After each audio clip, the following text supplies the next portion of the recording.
2, 1. Here we go! Welcome back to Big Friendly Sports with John Hamm here in early November. The NBA season is fully underway. Oklahoma is losing to Oklahoma State in Bedlam. It is just sports pandemonium around here. But plenty of Thunder stuff to talk about, even if it's early in the season. And for that, I bring in from Sellout Crowd, my cohort, Michael Martin. Michael, how is it going today? Going very well. I was trying to get over some of those Bedlam emotions as an OU grad, but well, let's hope that we can just talk about some fun Thunder stuff. But are you an OU OSU guy, John? I've never figured that out. Yes. So here's the thing. Yes, I am an OU fan, but I do not hate OSU. I got over that a long time ago. Now, clearly in Bedlam, I have a rooting interest, but let's just say not to the degree of what you typically see from OU fans online. I was able to get on with my day after the end of the game. Yeah, I'm with you. Texas, I don't hope they win any games. OSU, as long as they're not playing OU, go ahead. I hope you do well. Yeah, no, I am a fan of what is good for the state of Oklahoma, honestly. And look, it would have been good for the state of Oklahoma if OU had won that Bedlam game. Being where they were ranked and kind of having a path potentially to the college playoffs, even though that was getting dimmer and dimmer based on how they were playing. But look, Oklahoma State came out, controversial calls aside, they outplayed OU in that game. And, this could lead to something, good for the state of Oklahoma by Oklahoma State winning that game. They finally found their groove. So I can't be mad about it. I am a fan of Oklahoma. That's kind of how I put it, the state overall. Well, let's get into some Oklahoma City Thunder. The Oklahoma City Thunder, indeed. That is the other major thing happening here. So before we get to that, I want to thank the sponsors for our show today. That includes MidFirst Bank, Laser Light Skin Clinic, the National Cowboy and Western Heritage Museum, Fire Lake Casino, and your Oklahoma Ford dealers. Drive into your best in Oklahoma Ford dealers today for the best deals on Ford's full lineup of trucks and SUVs. Ford is the best in Oklahoma. So, Michael, again, let's caution this over and over. It is early. It is early in the season. So I'm not making, grand takeaways. I'm not, this has got to be fixed right now, or this one thing is going to sustain the entire season. It's early. We take a bit of a breath. But man, it is kind of fun to pick up a few things and say, this is noteworthy. Let's go ahead and just, let's put a pin in this. And let's come back and see how this progresses throughout the season. I found a few things, and I'm sure that you've identified a few things as well. Yeah, I mean, a lot of it early is just kind of, you don't know if it's real or not, but sometimes there can be foreshadowing for the rest of the season. Like last year, Shea got off to an incredible pace of play, and you were kind of wondering, is this going to keep up or not? And it turns into an all-NBA season. Different guys started that season who ended up, sort of just riding the bench the rest of the year. But it'll be interesting to look back on this, on our takeaways, and see what we got right and what we got wrong. And on a similar note, last season, Josh Giddey got off to a slow start, and the conversations, if we go back and find every local podcast from around that time, can Shea and Giddey mesh? What's going on with Giddey? Is the fit too clunky? And it worked itself out. Josh played a lot better. So I'm starting to see a little bit of that early this season as well, because Josh has struggled in some regards, but I think there's a lot of explanations for that. Obviously, adding in Chet Holmgren and sort of having to reformulate everything. I do think the summer basketball is a bit of a thing that's going to carry over. And, again, it's early. So if Josh, if it takes him 20 games to catch his stride, it takes 20 games. It's fine. But I know some people want to leap to conclusions there. I wouldn't go there just yet with Josh. Yeah, 7 games in October weigh the same as much as 7 games in February. It just depends on when the cold streak is. But people get a little bit more worried when it's to start the season. But I'm with you. He had a cold stretch last year, and adding Chet cannot be understated of just everyone sort of adjusting their role, where before it was Giddey and J-Dub sort of going back and forth of who's the second leading scorer on this team. Now they're jockeying for third and fourth. But yeah, I'm with you. It's a small sample size. There are some things to take away, but I wouldn't overreact. And one other thing before we get into that, because I know there's a great many of you out there that subscribe to Bally Sports Plus that you're probably like, I would love to have takeaways, but I cannot watch the local team. It has been a massive struggle for Bally Sports Plus in particular. Now, if you are a traditional cable subscriber, satellite subscriber, that includes, Bally Sports, because Dish does not carry that channel, you've been fine. If you've been able to go to your cable box, or you've been able to go to your, satellite box, and I think there's also like Fubo TV, I think also carries Bally, but those have been unaffected. But the people that subscribe to Bally Sports Plus as an add-on, because it's not part of the regular cable package, it has been plagued by outages. And, on one hand, being an IT person, I sort of understand, glitches in the system, doing updates. There's always a certificate somewhere that it doesn't match, or there's a box that needs to be checked. Like, I'm sympathetic about those things, but man, when it happens multiple nights in a row, that becomes a problem. And Bally Sports Plus emailed out at subscribers and said, we're going to issue a 7-day refund, apologize profusely for the issues. And I mean, I even saw, last night, some people complaining that, they were still having issues last night. So it's not ideal. There's a lot of things that are changing in the horizon, and plan on talking about more of that soon, because, as Jenny and I have wrote about, Bally Sports is, or Diamond Sports, which operates Bally Sports, is going through bankruptcy. The NBA negotiated, and they're getting their rights back at the end of this season. And that's going to open up. I think some people may wind up going back to Bally Sports. Others may choose to go another path, like we've seen with the Utah Jazz and the Phoenix Suns, where they're going over the air. It's really interesting stuff. So for those of you out there that are Bally Sports Plus subscribers that have had the frustration of not being able to watch the game, I totally understand, because I am one of those people too. And it's not a lot of fun. And hopefully it's something that gets ironed out soon. So, Michael, I know obviously, you attend games a lot, but is this something that you have also had to deal with? Yeah, I've had friends reach out to me asking about this. And, you mentioned working in IT. I took one coding class in college, and I forever have respect for people in IT. I can't do anything like that. But I get the frustration from people of, you get home from a hard day of work, you want to watch your favorite team, and you can't do that. And it's just making it so much harder. And it'd be one thing if this was a few years ago when people weren't as excited, but there's a lot of hype around this team, and it's turning into something like a lot of generations ago, where if you want to watch a game, you had to actually go to the game, and not everyone has all that time to do it. So I hope it does get fixed, because like I mentioned, I have had friends reach out to me. It's like, what's going on? But hopefully this does get fixed. But I'm looking forward to your conversations later about this and sort of getting into the weeds of what's going on. Yeah, I mean, a lot of it ties into the NBA negotiating national TV contracts. And I think the local broadcast could be part of that. I'm really curious to see how League Pass changes. And again, what is old is new again, with people that, teams that are going back to over the air, where, the Thunder began on Channel 52 here in Oklahoma City, KSBI. I think it was only a package of games that aired over the air back then, but the very first Thunder regular season game was on over-the-air television. And as more people are cutting the cord, and a lot of people are saying it's not worth the hassle, it's not worth the cost just to watch this basketball team, if you want to get your product out there, you may have to go back to over-the-air. So I think that is definitely a factor, probably more so in Oklahoma City than, Los Angeles or some of the other major markets. But the landscape is shifting, and there's a lot more insight to come on that. So exciting times if you love broadcast talk. But what people love more is Thunder talk. And Michael, let's talk about those big takeaways early in the season here. My big takeaway, it's probably going to be somewhere on your list as well. Chet Holmgren's a game changer.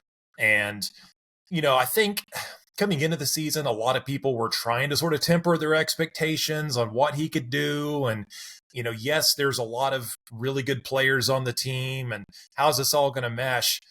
And the big takeaway I have is, like, get Chet the ball even more. Like, what he's doing when he gets the basketball, whether it is he's creating his own offense or he's being set up to do something, he's excelling in so many areas in that regard. He's averaging 17 points per game early on this season, along with 8 rebounds, along with the steal, almost 3 blocks a game. He's shooting an unsustainable 50-50-90 from the field. But yeah, that is my big takeaway right there is when you look at the pecking order, if you will, it's going to be Shea and Chet at the top of the list when all is said and done. Yeah, the stats have been incredible. I did some research and I found 3 guys who won Rookie of the Year who put up like roughly these stats of 17 points per game, 8 rebounds, over 2 assists, over 2 blocks, over 50% shooting. Those 3 players, John, Pau Gasol, Chris Webber, Tim Duncan. That is pretty good company. Pretty good company, but it really, like, I'm trying not to overreact like you mentioned, but I think in 7 games already, he might be the Thunder's second best player already. And Yeah. he just, the way he blends with Shea and just compliments him, I think is just really great for this team. And as we've talked about before, he just fills up so many holes. You can have like a hot shooting streak, like you mentioned, not sustainable from 3, but just the stuff that you can't luck into, like his rim protection and basketball IQ and just attitude on the floor and other things, other intangibles, those are here to stay. I don't think a cold streak is affecting those. So the shooting may come and go, but there are certain things with Chet that I feel like you can already sort of you sink your teeth into and trust. And again, 7 games into the season, and the word timid at times is too strong. I wouldn't say he's been timid at times. I would say he's still trying to figure out, it's almost like if you're in a band. All right, is this where I can drop my bass solo? No? Okay, I need to back off and let someone else. Oh, it's time for the drummer to do his, I think it's a lot of that, just making sure that you're not undercutting someone else, you're not stepping on someone's toes. But like I say, whenever he is at his most assertive is when we're seeing the true potential of what this guy can do. And that includes just like taking the ball off the rim, getting a rebound and pushing it. And yes, sometimes it ends with like a behind the back pass to Kaysen Wallace, who I believe said he knew something finna about to happen. I forget the exact quote, but like some kind of chemistry developing there. Needless to say, Chet is doing some things that fans have a lot of reason to be excited about what he can bring. Yeah, I think there's more territory, like you mentioned, of him being timid. And I go back to a New York Times article that he spoke in last year where he said, I don't have to change the team or the franchise. There are certain players like Victor Wembanyama has to do everything for the Spurs. Chet said, we're losing a lot of close games. I just have to make us 3 points better. That's it. And it looks like he's really come in with that mindset, and it wasn't just like PR talk or him just speaking for a story.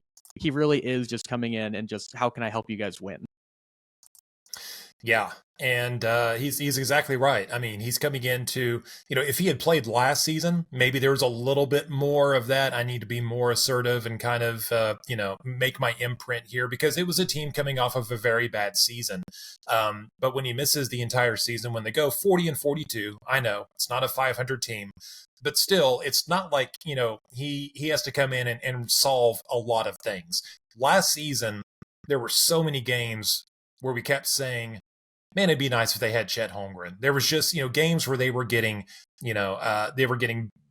bullied in the paint, or, they were missing a defensive rim protector, missing a vertical lob threat. There was just some things, or, the pick and pop stuff. We'd see Mike Muscala do these little drop back, at the top of the key and get a pass and knock down a 3. And it's like, that's going to be Chet in that role.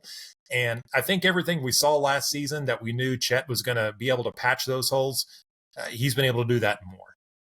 Yeah, he's been great. And some of those lineups last year, no offense to the Thunder, like you mentioned with Muscala, but there are other ones where going to Chet now, it's like you were walking in the desert and someone offered you a glass of water. Like, it is just very game changing for the Thunder in all those categories that you mentioned, where you can have another big guy who can handle the ball, he can block shots, he can rebound, interior defense, space the floor, vertical threat, lob threat, just all that stuff that we all were sort of like hoping for so far has come to fruition. So there's your daily dose of Chet talk. Do you have a big takeaway before I venture off into my next one? I know that with a lot of these guys, we always talk about what we want them to look like in a role, and Lou Dort has been highly criticized for that. I mean, his reputation is as a defender, but he's also somebody who's been maligned by myself and other fans for his shot selection, shot frequency, and the big ask was, can he take a step back in this role now with Chet here? And he's done that, and he's remain the same special defender that he has been, where he's got Trae Young and Zach LaVine shooting tour dates percentage-wise, but at the same time, he is occupying the corners on those threes. His drives look better. He just has fallen into that role, and if we're going to criticize him like I have, I feel the same need to, congratulate him for how he has adapted so far, even if it's early. It is early, and just as I mentioned, those shooting splits with Chet, I don't think this 56, 51, 62, or I'm sorry, 81 split on his shooting is going to sustain either. And also, like when he's on the floor, per Basketball Reference, the Thunder have an offensive rating of 136.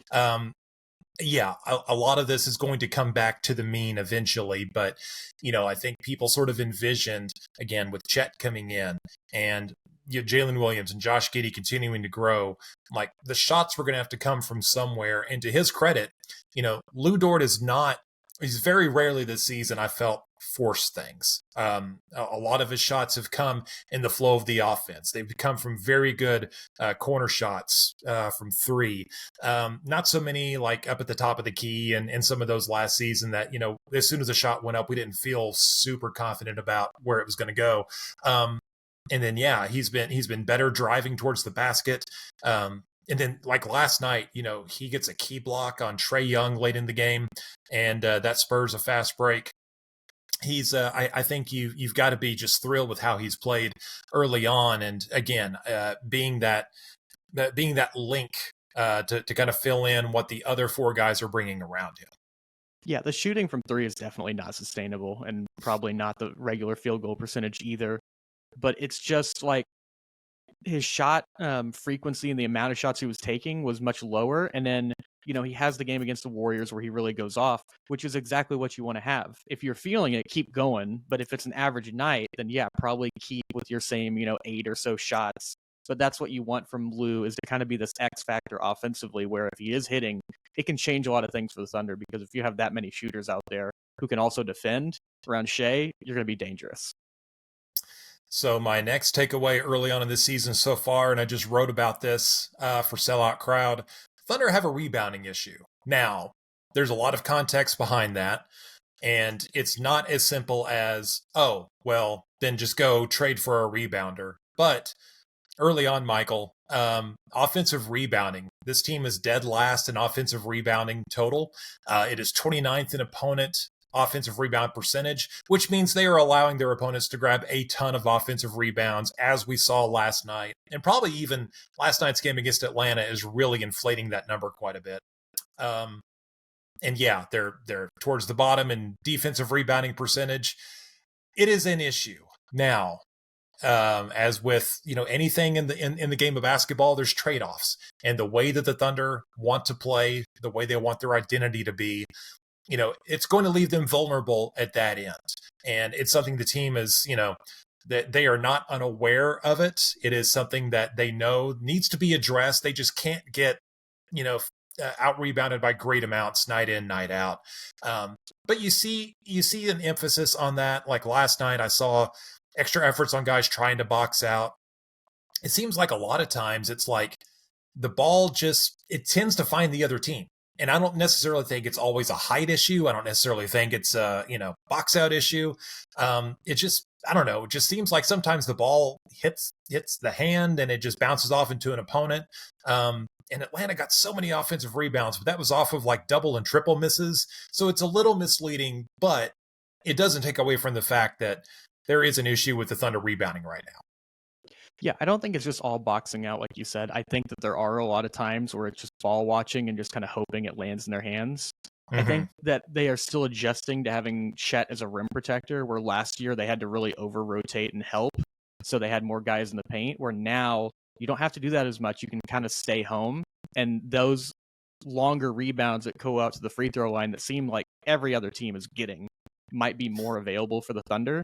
But I think that Josh, like we talked earlier, that he's started out cold, but his rebounding has been consistent over the last couple of years, and I'd like to see more of an emphasis from him if the shot is not going early. But I'm with you. The rebounding is something that I would be pretty concerned about, just in terms of the teams that they played early with Detroit, you've had New Orleans, you've had Denver and teams like that who really crash the boards and have bigs that rebound at a high rate. And even the first game against Chicago, Mm-hmm. with Vucevic and Drummond, they like to play traditionally big, as does Billy Donovan, as we remember here in Oklahoma City. Cleveland, they got a bit of a break because Jared Allen wasn't playing, but, I think if they keep the rebounding battle in check, within a few rebounds, you know, that's fine. Even if they are on the losing end of that by a few, it's when they start losing the rebounding battle by 5 or 6 or more in terms of total rebounds, whenever they are not getting a high percentage of defensive rebounds and they're letting opponents continue to extend those possessions. Those are things that, again, I'm making a note of. I wrote a little bit about it. I'm interested in coming back later in the season and seeing, okay, how much has this shifted? Hopefully it has shifted by then and is normalizing a little bit. But yeah, the Thunder are aware of it, and they're going to do, they're going to task their guys to improve from within, because, sure, some people think the fix is to just go out and get a traditional big or someone that's going to vacuum up rebounds. Well, you got to sacrifice something because you can't play 6 guys. And so you think, oh, we can give up some playmaking to do that. Well, that is going to, that's going to rob the team of what it wants to do. It's, if you say we're going to, give up some perimeter defense in order to get someone that can, inhale rebounds, well, that's going to be a cost as well. And I think it's far too early to tell whether that needs to be fixed. It might seem like it right now to some people, but I think down the road is when the Thunder will have enough data to look at it and say, okay, we're in a good place, or okay, we are willing to make this trade-off because we think that's a big enough issue, but they're not there now. Yeah, I mean, like you mentioned, just plugging and playing other guys.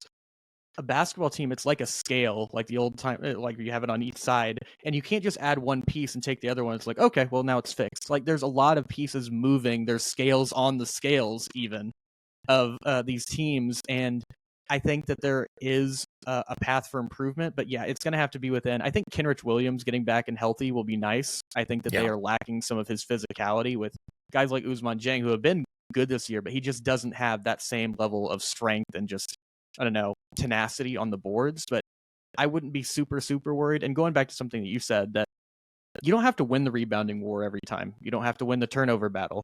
It can be up and down. There's a couple here and there, and you can still win. But when there's these giant chasms of like the Grand Canyon and the rebounding, offensive and defensive, then yeah, you have no chance. But if it's close, that's something you can definitely live with and win with. Yeah, and Mark Daigneault even talked about basically their margin for error is not great on that end. So again, it's understood, something to keep an eye on. I would not call it a, like where you have to call the handyman right now and take care of it, or you're going to have major problems. So, other takeaway early on this season, I've been looking at who's in the rotation, who's kind of in, and who is all the way out. Let's talk about Cason Wallace here for a few minutes, because it felt like he was going to be a guy that worked his way onto the floor. 10th overall pick, seemed to check all of those Thunder boxes. I think our only concern was they've got a lot of guys that could potentially play minutes of those positions. But Cason Wallace is getting the nod. He got the start in a game where Shai Gilgeous-Alexander had to miss because of a sprained knee. And he just comes out and he looks like poised whenever he's played out there, and he's done really well early on this season. What do you think? Yeah, I mean, going back to something that Sam Presti said, just no agenda basketball. Cason's going out there and he's not going, okay, this is my opportunity. I'm really going to show out. I'm going to score a bunch of points. He's just doing his job, and he's doing it at a high level. And he's not somebody like, if you didn't look at the baby face of him being 19, you wouldn't think that he's a rookie, because he's playing really well. Like, they throw him out on Steph Curry. They've thrown him out on Trae Young. They've thrown him out on Zach LaVine. And Mark Daigneault the other night against the Hawks said, I trust him guarding anybody. And early on, like you mentioned, that he'd be fighting for those minutes. But with Mark, we know that it's going to be on the defensive end where you buy your minutes. And for him to have that level of trust in Cason early has very much impressed me. But what else have you liked about Cason? Yeah, obviously, I liked his shooting early, and I didn't think he was going to finish the season shooting 100% from 3. And sure enough, he proved me right on that. But you know, he's just got sort of a nose for the basketball, and he's held up very well defensively. As you said, it's been sort of like, hey, see that Hall of Famer over there, see that All-Star? That's your assignment tonight. Go get him. And it's been fine. And yeah, I do want to correct one thing. He's no longer 19 years old. He is now 20. I apologize. 20 years old, 19, 20 years old, and is coming out. And again, he just looks solid. And as it merits, a little bit of warning that eventually he will wind up on some scouting reports. Teams are going to find out if there's, things that he's doing that they can counteract that. And that's going to be an ongoing back and forth. But still, the fact that when he's getting the open look, he's shooting really well. He's attacking offensively and defensively. And it's sort of what I kind of thought was going to happen. I just didn't know whose minutes were going to suffer whenever he got on the floor. And I think one of the guys that we can look at is Vasilije Micic, who signed a contract over the summer, a little over $7 million this season and next, with a team option for a third year. Finally came over after a productive career overseas. And I don't think it's alarming, or I don't think it's a huge deal that he's not getting regular minutes right now. But at the moment, like, the Thunder sort of have the luxury of, we're going to play Wallace, we're going to let him, go out. And then if something kind of changes throughout the season and Micic gets a little more comfortable, then they can turn to him. But as of right now, Micic is on the outside looking in. Yeah, there's still plenty of time. I would encourage anyone who's worried about Micic to go back and look at Isaiah Joe's minutes in the first 10 games of last season. Yeah, absolutely. There's a lot of season left. And this kind of goes back to what I mentioned earlier with Kaysen of Mark wants defenders. You have Shea, you have Chet, you have a lot of your scoring there. You need guys to kind of insulate them. And I think that Micic will get his chance throughout this season. But I think there's still some adjusting to the NBA play, adjusting to some of the language things. So I wouldn't be super worried about it. I'm kind of, I was like everyone excited about this international man of mystery, like whether he even exists, and we got to see him a little bit, but I'd love to see more. But all in due time, I have no disillusions or worries that won't happen. He'll get a shot. He can pass. I mean, when he's gotten in the game, he has thrown some really slick passes, and even dating back to the preseason, I mean, he looks really smooth. And but again, the NBA is a very different tempo of a game, and so a little bit of adjustment is to be expected there, I think. Yeah, I mean, go ahead. I was going to say the next one I'll pivot to from there, kind of in. He's in more than he's out, but it's Ousmane Dieng. And I do think, again, he's being pressed into an uncomfortable position right now, as you mentioned, with Kenrich Williams being out, Jalen Williams just getting back into the lineup. And he's not, he's not designed to be that type of physical, right? He's more of a, I would say, finesse wing type player more than like an inside bruiser. But, it was sort of telling to me in the game against Golden State, the in-season tournament opener, Dieng played 5 minutes in that one. And, that was also a game where Kevon Looney only played 11 minutes for the Warriors. But, it's Dieng is, I think, sort of at risk whenever Kenrich Williams gets healthy of having his minutes cut even more. And there's not a whole lot to cut right now. Yeah, it feels like it'll be him and Wiggins fighting for a lot of those whatever's left, because Kenrich is going to play a role on this team. And yeah. I'm with you. I've liked what I've seen from Oos, but there is sort of this, he's sort of like just out there where you don't know what his ideal spot is, because he's still kind of searching and discovering what his game is.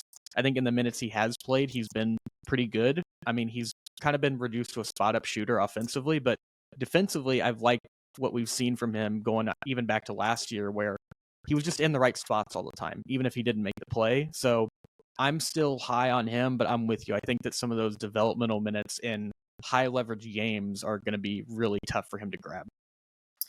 Yep. And speaking of minutes that are tough to grab right now, Alexei Pokusevski and Trey Mann, 2 former first-round picks for the Oklahoma City Thunder, who got playing time early on in the rebuild. And some of this is to be expected. The NBA moves fast, and you can get lapped. And both of these guys have been for various reasons. Now, I don't think this is a definitive end to their Thunder career necessarily, but it goes to show just as the team has developed, as they've added more people, like Cason Wallace, for example, that's going to take a dent in Trey Mann's minutes, just like Isaiah Joe took a dent into them last season. You've got Chet Holmgren coming back. Jalen Williams has sort of established himself as the backup big man here.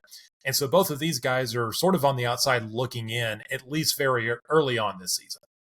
Yeah, I mean, this was something that was eventually going to happen. If you have the number of draft picks that the Thunder had, at some point, some guys were going to get squeezed out. And to make an analogy to a different sport, like OU has had various 5-stars, and then some guys who just are 5-stars and can't play. And it's not always that they just can't play or they're not very good, but they get passed up for somebody. And Trey Mann and Poku probably would still be on another NBA roster right now. But just the level of play right now as they are, and then also potential, I think that a lot of other guys who are higher up in rotation are there for a reason.